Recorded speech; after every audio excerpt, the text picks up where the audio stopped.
People, good day and welcome back to our YouTube channel. So, ayan guys, nasasad ako guys, nalaglag yung ano ko dito, yung orange monroe ko na napakalaki. So, nandito siya, oh. Tingnan nyo guys. Nakuha ko na siya, nilagay ko siya doon sa may area ng nireripatan ko kasi nasugatan siya guys. At ayan oh, tumaob siya dyan. Sobrang bigat pa naman nun guys kasi ang laki-laki na talaga ng orange monroe natin. So, gagawin ko, iriripat ko na lang siya guys sa black pot. Ayan, sa ganun. Para may ano ko dito. Kasi yung pot na yun guys, yung parang plate na yung pinaglipatan natin, nun, diba yung ano, malapad. So, medyo nakaano talaga kapag nagalaw siya, delikado. So, ililipat ko na lang siya sa black pot para pareho na sila doon guys. So, yan. So, samahan nyo ko at iriripat natin yun guys. Ito na guys yung ating orange monroe. Ayan, nasira yung leaves niya. Ayan, sobrang laki niya guys. Kaya sobrang bigat niya. So, nasiraan siya ng leaves, dalawa. Tapos, nasugatan yung iba niyang leaves. Ayan, buti na lang guys, hindi malala yung natanggap niyang sugat. Ayan, ito pa oh. Ayan, so dito ko siya guys iriripat. Ayan, madumi na yung pot natin. Pero, hindi ko na yan siya anuhin guys, hindi ko na siya tawag dyan, linisan muna. Yan, so dito ko muna ilalagay. So pasensya nyo na yung pot na inano natin. So titingnan lang natin yan. Wala na akong soil mix kasi guys. So ito yung mga used na soil mix nya, yun yung gagamitin natin.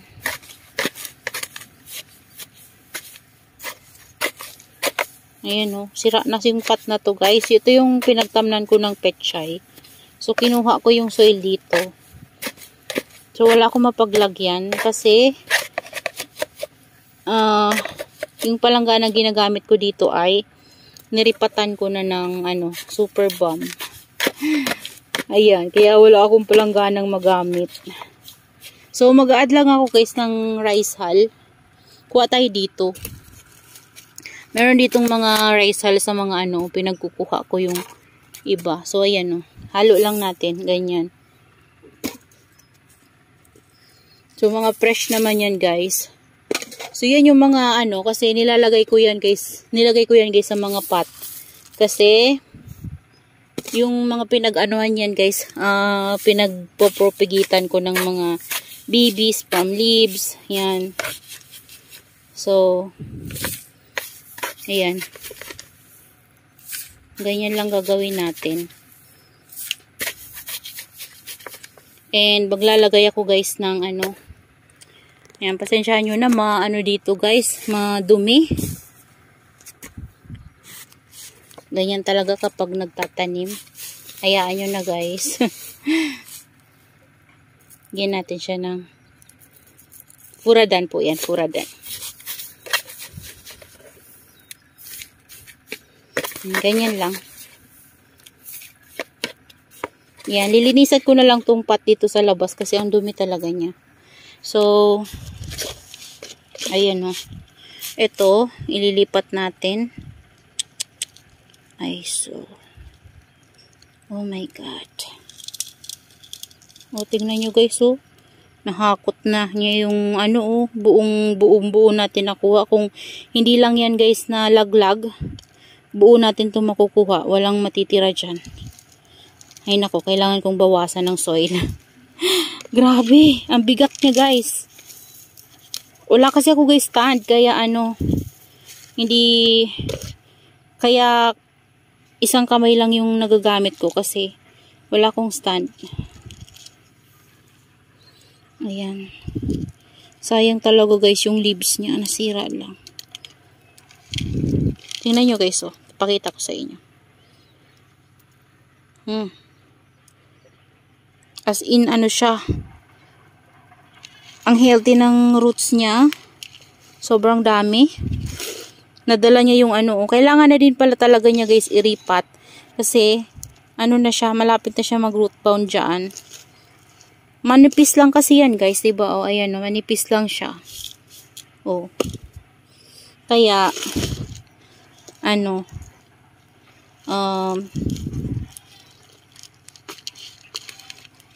bilis mapuno ng ugat. Ayan, ayusin ko lang guys, hindi ako makahawak ng maayos. So, pantayin ko lang, tas maglalagay tayo ng soil sa paikot para mapuno natin yung pot niya.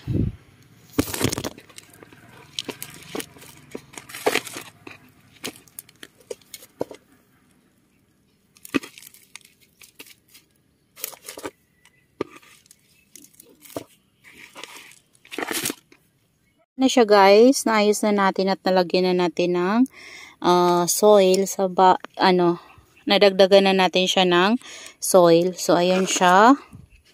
Ayan, buti na lang guys talaga hindi siya nabugbog ng sobra oh. Sobrang laki na nito guys oh. Ayan, so gagawin ko guys, maglalagay ako ng topping sa kanya. Yung mga use ko na pumice stone, lalagyan ko siya dito para yung dahon niya guys ay hindi nakadikit sa natin sa soil mix. So lalagyan ko na lang siya guys. Hindi ko na sa inyo ipapakita kasi wala tayong stand dito sa loob ng greenhouse. Ayan, papakita ko sa inyo guys kapag nalagyan ko na siya. Guys, yung nagawa natin sa ating orange Monroe. So ayan o, tingnan niyo oh. Ang daming farina. Yan, mafarina din talaga itong ating orange Monroe. So medyo nilinisan ko na siya guys, binrush ko siya para mawala yung mga napunta sa kanyang dumi sa dahon. Ayan, so na natin to guys, ilay na muna natin to dun sa lalagyan niya. Saka ko na guys linisan yung pot niya, so uhugasan ko yan siya soon. So dito siya. Ayan o, sakto na siya guys. Yan. Ay, naku guys, so tingnan nyo naman o. Ayan pa yung mga pumice stone niya. So, ayan na siya. Ayan na yung ating mga orange Monroe dito. Ayan. So, pag naka-recover yan guys, magiging maganda na yan siya ulit. Baka mangyari dyan ay yung nasira natin na dahon, yung nag-crack. Baka magtuyo yun guys. Tapos, tatanggalin na lang natin yun pag tumuyo na siya. Yan, so magiging okay din naman yan guys. Ayan yung iba nating mga orange Monroe dito guys ay okay naman sila. So ayan o, uniform na sila kasi same na sila ng pot. Buti na lang, meron akong ganyan na pot kasi nasa ROS yan guys, na pot na yan. Kaya madungi. So yan yung pot ng ating pericastle. So naripat ko siya kasi nagrat yung yung mga ugat ni pericastle. So, ayan yung pot nun guys.